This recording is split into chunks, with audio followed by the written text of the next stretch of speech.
Every time you start up a video game, what's the first thing to come to mind? What you're introduced to, of course. The Tales series, among other JRPGs, cements this impression by doing an intro animation. These openings are meant to pump up the player and see exactly what they're getting themselves into. They have scenes of action, scenes of sadness, and scenes of romance, along with the tune that absorbs you into its somber moments, or just makes you want to kick ass. I wanted to make this list to appreciate the amount of work that was put into these openings. They're all just so good! Well, almost. Since this is a video that focuses on the intro sequences, there's no need to worry about spoilers. I mean, this is what Namco wanted the player to see before even playing their game. Also, everyone's top 5 is subjective, and mine is no exception. So please, don't believe this is the end-all be-all of lists. I'm just one guy, and it's just my opinion. Now without further ado, I'm Pam Bam Richard, and these are my top 5 Tales of Openings. Number 5. Tales of the Heroes Twin Brave on the PSP. If there was any escort title that balanced the Mothership games up to its release, it would have to be this one. Seriously, they left all the protagonists here along with the castmate. What more can you possibly oversaturate your opening with?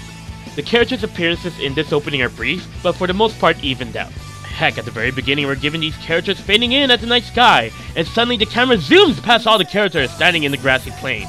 The Radiant Mythology openings tried to fit all of the newcomers in, while neglecting some of the returning cast, which is a bit of a disappointment for some. This opening in itself, benefiting from its source material, has the right amount of playable characters, and a good amount of action too, spotlighting Legendia, Abyss, and even Tempest. I love equal representation within this series, and this opening does it best. Number 4. Tales of Symphonia and Tales of Legendia's localized openings on the GameCube and PlayStation 2 respectively. Now I know this may be a bit of a cop-out, but this entry is meant to highlight the tracks localizations used to get. Before we had Ring a Bell, before we had the original Japanese songs, back then the rights to acquire these pieces were difficult due to licensing issues, so Namco had to buckle down and create entirely original songs for these games instead. All the localized games ever since Tales of Destiny received well-orchestrated pieces for their openings. Except for Fantasia GBA. Nobody talks about Fantasia GBA. Ever. If I had to choose between them all, it has to be these two. Tales of Symphonia during the JRPG GameCube deprived era needed an opening to attract the masses, and it succeeded with its triumphant theme throughout the action and soothing melody during the tranquil moments. Legendia did this as well, though the song had a better flow between the scenes and had a clear climax at the end. It even remixed the track in the already flawless OST by Go Shina. If you've never given these two openings a chance because they're not the original songs, please give them that chance. They deserve a lot more credit than they have received. Number 3. Tales of Vesperia on the Xbox 360. This game was the first time Namco went out of their way to go for a near-simultaneous release between Japan and localization. They wanted to make this point clear with their opening song, Ring a Bell, the first ever song with English lyrics written by Bonnie Pink. It was an impressive feat, and when the song was revealed, it had a lot of us in the Tales Brigade hyped for this game. Pop the disc in the system and boom! Guitars blaring, high quality animation without letterboxing, and most of all, English lyrics. The English lyrics actually have a good meaning reflecting the parallels between Yuri and Flynn's relationship. Okay, so it does fall under the usual romance tropes pop rock songs have, but take that away and it does reflect their relationship pretty well.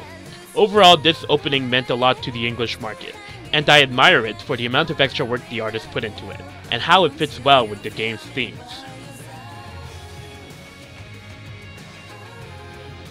Number 2. Tales of Innocence on a Nintendo DS. Alright, so this game was recently remade on the PS Vita. It was a pretty good remake with the battle system updated to modern Tales titles. The opening, on the other hand, revealed more of the plot like other openings, but the song was just... It's not bad, but let's start up the original DS version of the game and compare.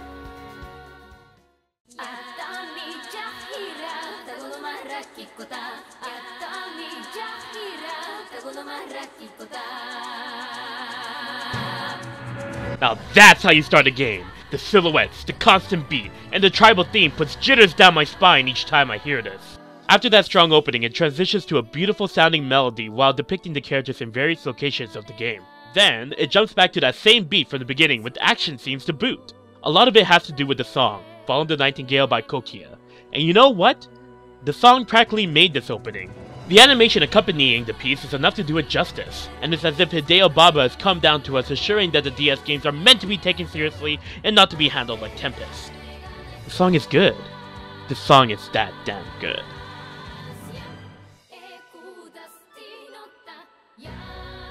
Number 1. Tales of Exilia on the PlayStation 3. Tales of Innocence was so close to getting number 1 on this list, if it weren't for this game. I remember starting up this opening again after watching Innocences, thinking that, okay, I know Exilia had Ufotable, but I highly doubt it could beat Follow the Nightingale. After a multitude of slaps across the face, I told myself never to think that again. Like Innocence, where the song made the opening, Ufotable's animation made Exilia's. For a first place tiebreaker on openings, I would definitely hold animation over soundtrack. Accompanied by a nice track known as Progress by Ayumi Hamasaki, Exilia's opening depicts the characters and locales in a style never seen before in Tales games. Yeah, I'm aware they did Symphonia's OVA, but from what I remembered of that anime, the two have different art styles, and I like Exilia's better. Just look at that animation when the characters are introduced. How gorgeous Junamita look in that scene at Fenmont. And when the characters are in combat, it's also breathtaking. The best part of this opening is that there were actually 2 of them, both made to complement the different stories you can play through in the game. If this game doesn't deserve the number 1 spot maintaining that quality between both openings, then I don't know what does. Which is why Tales of Exilia is number 1 of my top 5 list of Tales openings. Thank you guys for watching. Special thanks to these people who have videos of the openings that I couldn't provide. If you have a problem with it being used on this video, send me a message and I'll fix the video right away. Also, please drop by Abyssal Chronicles, which is an awesome Tales fan site and deserves a visit if you haven't already. Feel free to drop by my website too, the Mizuho BBS. Until next time, take care. I just hope this video doesn't get taken down by copyright.